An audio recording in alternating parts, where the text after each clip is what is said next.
광주 전남 통합의 필요성과 과제라고 하는 제목으로 발표해 주실 광주대학교 유민원 명예교수님. 곧바로 초청해서 발제로 이어가도록 하겠습니다. 마이크 넘기겠습니다. 저는 어쩌다가 먼 시대의 어떤 흐름하고 뭔가 주파수가 맞았겠죠. 지방이 살아야 나라가 산다. 이렇게 젊은 청춘을 다 보내고 받았어요. 그리고 이제 또 지난날 회고에 보건대 되지도 않을 일을 그냥 너무나 그렇게 하고 다니는 것 같기도 하고. 그런데 이것저것 그때는 되리라 생각하고 막 했겠죠. 근데 균형 발전이라는 것도 지방 지역 발전이라는 것도 그렇게 하면 될 줄은 알았는데 잘 안 된다. 그러면은 이제 저의 판단으로는 이제 마지막 남은 지방화 정책, 마지막 남은 균형 발전 정책이 이제 통합이다. 이거 안 되면 그냥 되는 대로 살자. 이게 저의 심정입니다. 제가 이런 식으로 생각하는 거는 기본적으로 경제 공부하는 사람이라고 해요. 경제 공부하는 사람들은 마음속에 대학 가서 맨 처음에 배우는 경제원로 시간에 또 규모의 경제를 배우는 이건 DNA에 들어가 있는 거예요. 규모를 표현한다. 그런 것이기도 하고. 그리고 제가 오늘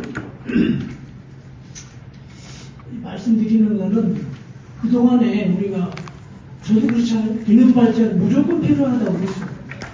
그냥 균형 발전에 반대하는 사람은 균형 발전 찬성하는 대부분은 선한 사람이고 이렇게 생각을 했는데 지금 와서는 진짜로 균형 발전이 필요한가부터 점검을 해야 된다고 생각을 하고 또 행정통합도 또 제가 그렇게 생각한다고 해서 행정통합을 찬성하면 선한 사람이 반대하면 나쁜 놈이고 이렇게 생각을 하려는 제가 마인드가 그러한데 이것도 진짜 한번 점검을 해보자. 그런 심정으로 이걸 쓴 겁니다. 그래서 맨 첫 번째로 제2장에 행정통합의 필요성. 이거는 그냥 일반적으로 행정통합이 돼야 된다고 말할 때 하는 이야기들이죠. 행정통합은 이렇기 때문에 필요한 것입니다. 라고 누구한테 매겨도 그냥 쓰는 이야기들. 7페이지에 지역 발전의 한계를 극복해보자. 이게 마지막 남은 정책이야. 아까 말씀드린 그런 것이죠. 이게. 우리가 이런 법률 다 하시는 거니까 그냥 넘어가겠습니다. 그리고 요걸 조금 구체적으로 보면 8페이지에 이것도 이제 늘 쓰는 말이에요. 행정의 낭비가 너무 심하니까 효율성을 만들기 위해서 통합해라. 이것도 기본이잖아요. 이 통합의 기본, 효율성을 높이기 위해서. 그래서 대학에서도 학과 통폐합도 하고, 대학 간의 통폐합도 하고, 요즘도 대학들 통폐합 많이 하잖아요. 합도 하고, 전남대하고 여수대하고 통합도 하고, 또 목포대하고 어디하고 통합도 하려고 하고, 이런 것들이 이제 그런 거죠. 그 다음에, 세 번째, 그 다음에는 이제 경제적인 시너지. 그리고 통합을 하면은 단순 통합이 아니고 1+1을 하면 2가 아니고 3이나 4나 5가 많이 나온다. 그 얘기를 하려는 거죠. 그렇다. 그렇기 때문에 해야 된다. 그리고 네 번째로는 우리가 규모를 좀 키워서 경쟁력을 대외적으로 키워보자. 이런 얘기 이렇게 하는 거고요. 그리고 그쪽 페이지로 가면 이제 저같이 지방분권 하는 사람들도 이렇게 해야 지방분권을 할 수 있는 기반이 만들어진다. 뭐가 좀 있어야 그걸로 자치라고 하는 그 파일을 좀 하고 할 거 아니냐. 물적 토대가 중요하다. 그런 얘기입니다. 네, 그 다음에 제가 이제 마지막으로 행정통합을 이제 필요한데, 그래서 이제 미리 말씀드릴 거는 통합을 구조를 어떻게 보겠냐. 광역단위 통합도 하지만, 강주와 전남이 통합도 하지만, 또 기초단위 통합을 해야 한다. 이거를 같이 해야 한다. 그런 얘기죠. 그러니까 광주 동구하고 화순, 광주 남구하고 나주, 광주 북구와 담양 뭐 이런 식의 통합도 같이 이루어져야 된다. 그런 얘기로 2장을 마치도록 하겠습니다. 이어서 3장에서는 그렇게 필요하다고 했는데 이게 이제 진짜로 필요한지 한번 보도록 하겠다. 물론 여기는 진짜로 점검을 해봤더니 필요하더라. 그런 얘기예요. 근데 만약에 반대하시는 분이 저하고 똑같은 방법으로 하시면 또 진짜로 해봤더니 필요하지 않더라. 이렇게 말씀하실 수도 있어요. 그러니까 이런 데는 이제 돈 들여서 연구를 해야죠. 진짜로. 그러니까 연구에 뭐 매덕이 들어가고 하는 거죠. 그러니까 이거는 그냥 제가 책상에 앉아가지고 가능하면 통합이 필요하다 하는 결론을 내는 식으로 얘기를 한 거니까 감안하셔서 들어보셨으면 좋겠습니다. 그러나 분석은 엄밀하게 이렇게 해야 한다. 그래서 일단 저는 이제 어떤 방식으로 이걸 점검을 했냐 하면은 통합이라는 것을 이제 10페이지입니다. 통합하는 것을 A라고 합니다. 통합을 하면 뭐 노리는 바가 있겠죠. 이러하기 때문에 통합을 한다. 그것이 A-입니다. 그리고 이렇게 하면은 또 안 좋은, 통합하면 안 좋은 것도 있어요. 그거를 A2-라고 합니다. 그 다음에 통합을 안 하는 것을 B라고 합니다. 그럼 통합을 하지 말자고 하는 사람들은 통합을 안 하면 좋다. 그런 얘기들을 하죠. 그게 B-입니다. 그리고 통합을 안 하면 나쁜 점들이 또 있죠. 그거를 B2- 이렇게 얘기를 하는 겁니다. 그래서 정책 채택의 조건은 제가 여기서 점검을 하려고 하는 것은 다른 것도 이제 다 중요하지만 통합을 하려고 하면서 통합을 안 하는 사람들이 노리는 수도 달성할 수 있어야 된다. 그러니까 통합을 안 하려고 하는 사람들이 뭘 노리고 있냐 하는 거 보면은 위에 B-를 보면은 지역 정체성과 문화자산을 보존하고 뭐 안정적 지금 현상을 유지한다. 뭐 이런 등등의 주장하는 내용들이 이제 있단 말이에요. 그것을 통합을 해도 달성될 수 있다. 이것이 증명이 돼야 재택을 할 수 있다. 반대로 통합을 싫어하시는 분, 반대하시는 분들은 통합을 반대해도 안 해도 통합을 주장하는 분들이 이야기하는 통합의 이유, 통합의 성과, 그거를 달성할 수 있어야 통합을 안 해도 된다라고 할 수 있다.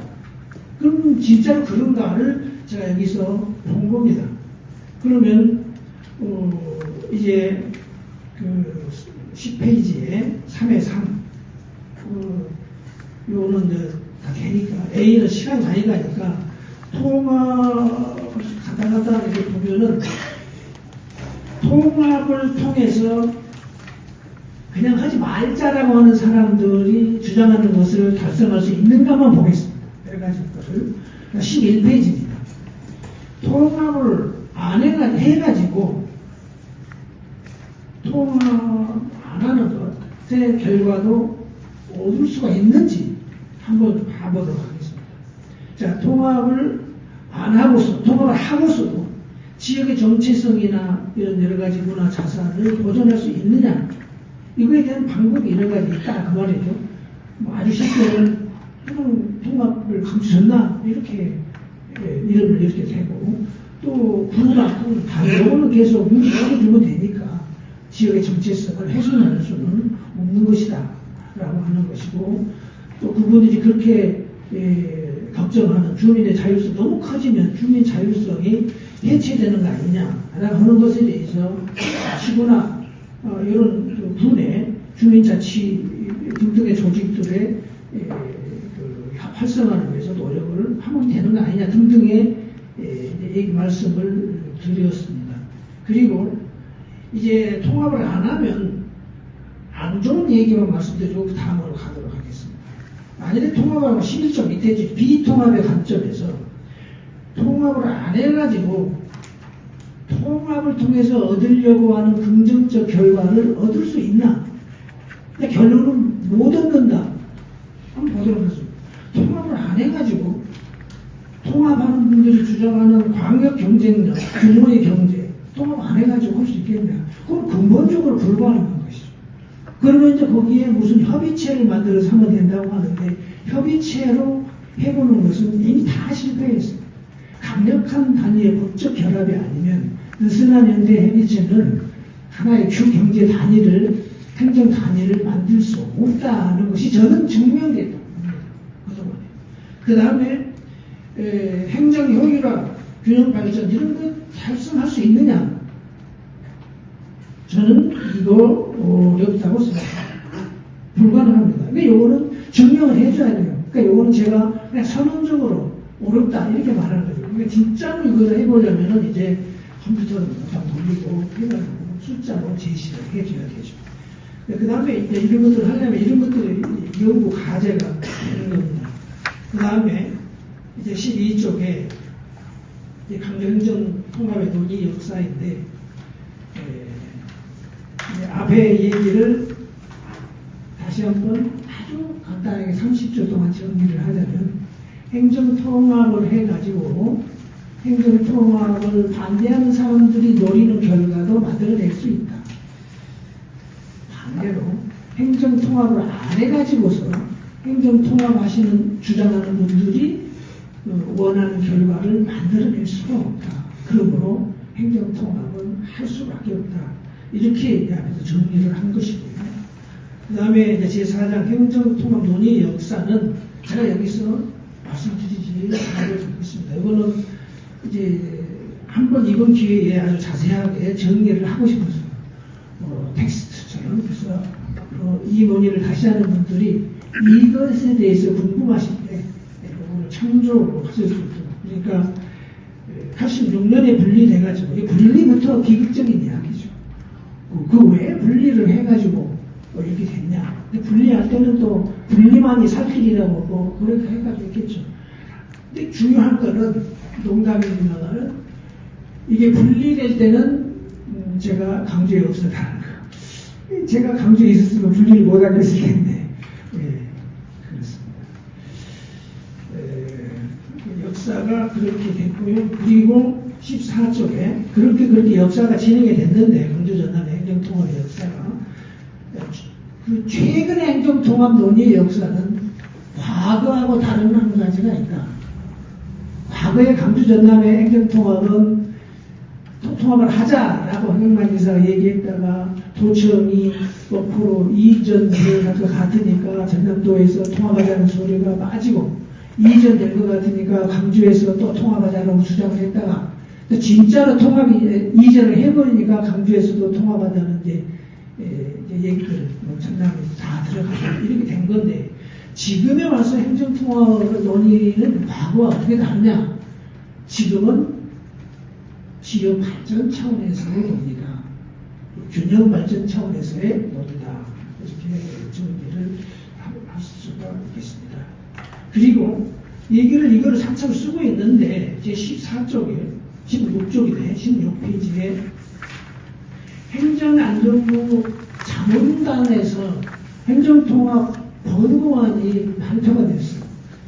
그래서 이거 다 써놨는데 그게 나와가지고 이걸 어디다 넣기는 내야 되겠는데 어디다 넣지 이렇게 해가지고 제 오장 중간에 끼워놓은 겁니다. 근데 거기에 권고안은 이제 거기도 목표가 균형발전 행정통합은 균형발전 때문에 해야 된다. 수도권 집중화나 지방 소멸 방지, 균형발전 도모, 주민의 삶의 질 향상 이런 것 때문에 행정통합을 하라라고 자문단이 공고를 하고 있는 거고, 또 거기에서도 또 저하고 같은 생각을 하고 있다. 광역 간의 통합뿐만이 아니라 기초단체 간의 통합도, 또 광역과 기초단체 간의 통합도 이렇게 필요하다라고 제안을 했었습니다. 그리고 또 하나 특별지방자치단체를 좀 활성화했으면 좋겠다라고 하는 얘기죠. 예를 들면 제가 문재인 정부 시절에 특별지방자치단체를 좀 하고 싶었던 게 있었는데, 예를 들면은 나주시에 에너지밸리 등등에 있는 혁신도시와 강주 남구의 에너지밸리 대전 그런 지역을 특별 행정구역으로 하나 만들어가지고 에너지특별시 이렇게 만들 수가 있었던 거예요. 그때 당시에 그 지방공권위원회, 자치공권위원회라고 그랬죠. 그때 그 위원회에서 그걸 엄청 하고 싶었는데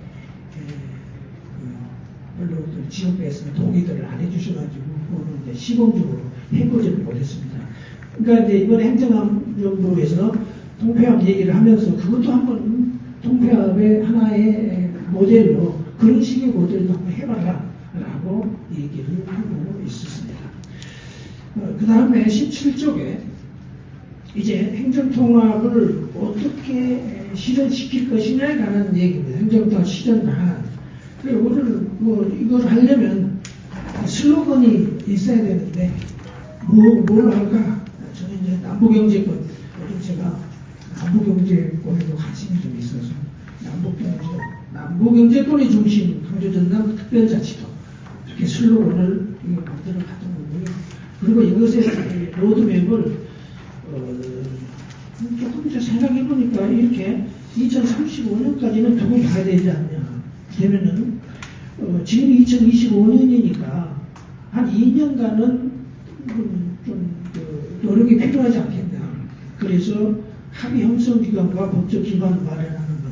그리고 통합을 실제로 이루는 것은 2028년에서 30년까지 이렇게 하고 31년에서 35년에는 이제 요거 해가지고 실패하지 않도록 안정화시키는 그런 정도의 기간 이렇게 설정을 해봤고요.